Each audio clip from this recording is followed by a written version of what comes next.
Hello and welcome to this video cast for subscribers to davidicke.com. I watched a very powerful interview this week with a former member of the Israeli army, the Israeli Defense Forces, or IDF. He was speaking on RT, and he is connected to an organization called Breaking the Silence, which is a grouping of former Israeli soldiers like himself who saw what really went on in relation to the Palestinians, who saw what they were demanded to do, and wish to let the world know the truth that they would otherwise not hear.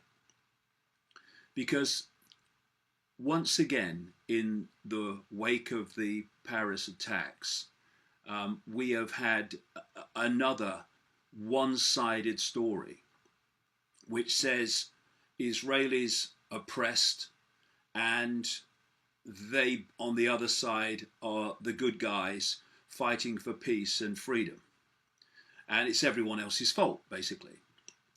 Now, the propaganda on behalf of Israel, not least through the mainstream media, is extremely slick and extremely incessant.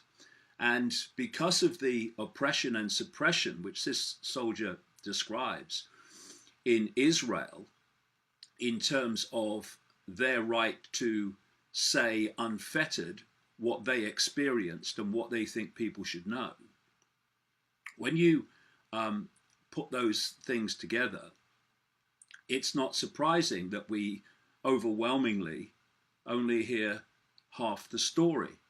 And whatever you're talking about in conflicts or any other situation, basically, whether it's Israel, wherever, the truth always turns out to be some shade of grey, not black and white. But what we've got overwhelmingly from the Israeli propaganda supported by the West is a black and white view, good guys v bad guys.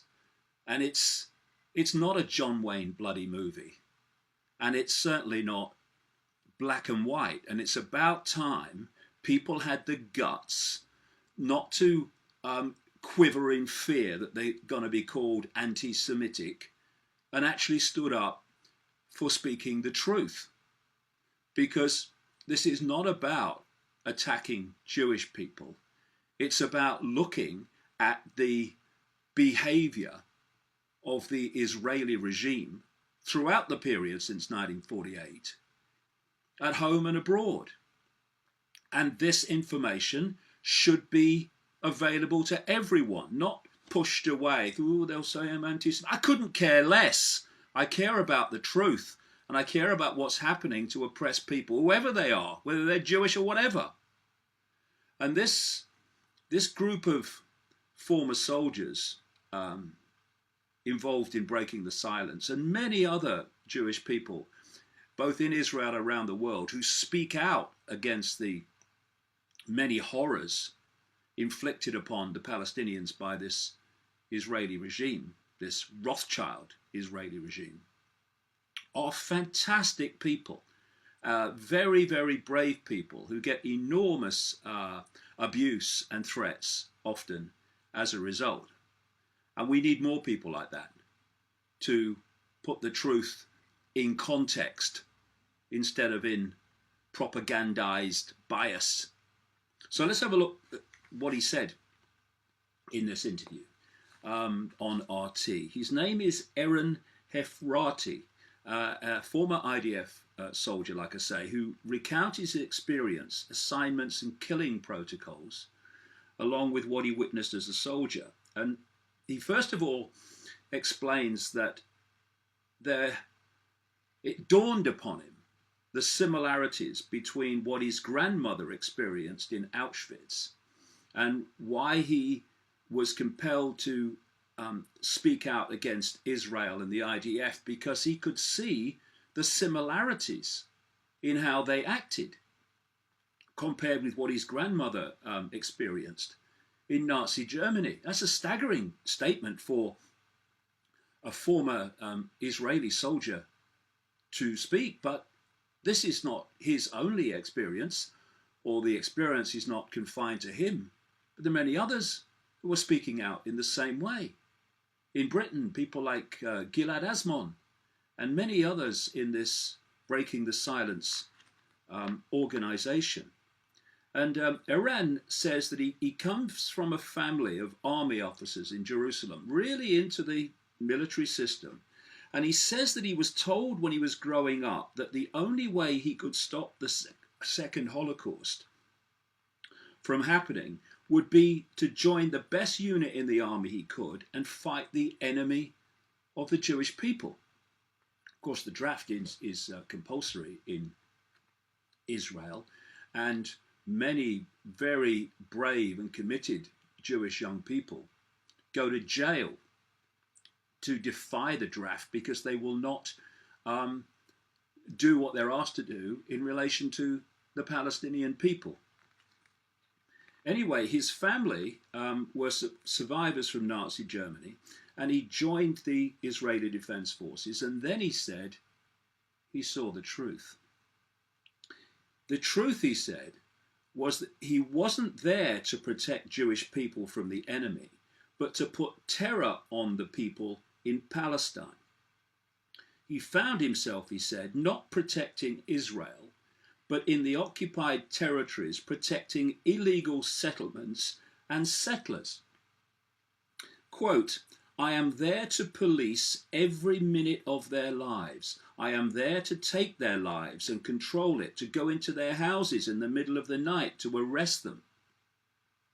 Children, adults, young women, young men take their lives sometimes, responding to protest, any resistance, with very harsh violence, with rubber bullets, which of course are not rubber, he says, but real bullets just covered with a little bit of rubber.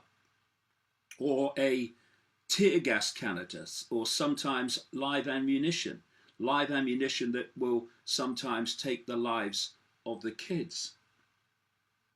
This is the reality of what's happening in Israel, behind the bullshit and the propaganda that you see through the mainstream media.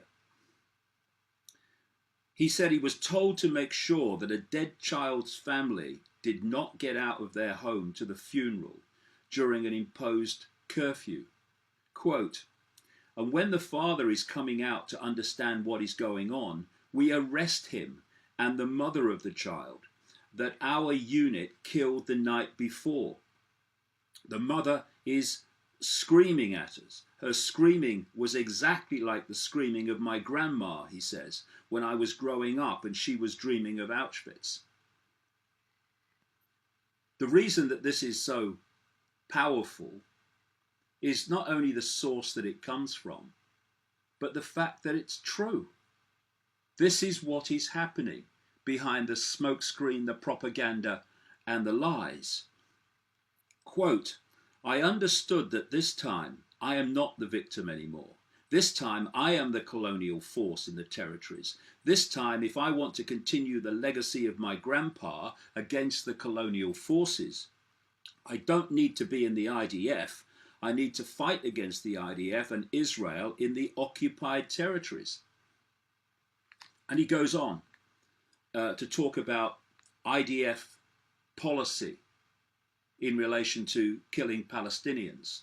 He said IDF policy of bombing one neighborhood to utter destruction is designed to show them they cannot resist. And he says that this is what happened in Gaza in that slaughter in 2014.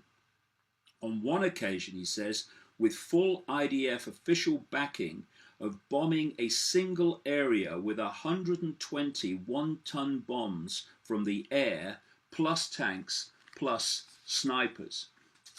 And he said that when people came back the next day to see the devastation, and they were screaming the names of family members that they'd lost, they were shot by sniper fire from Israeli troops. Now, the reason we don't hear this nearly as much as we should is because of censorship. He was saying how nothing that anyone says exposing what is going on can be communicated freely. He says that those exposing the horrors and the lies through their organization, like Breaking the Silence, can be reported, can't be reported in the Israeli media unless it first goes through an Israeli army censor. And this, ladies and gentlemen, is the country described as the only democracy in the Middle East.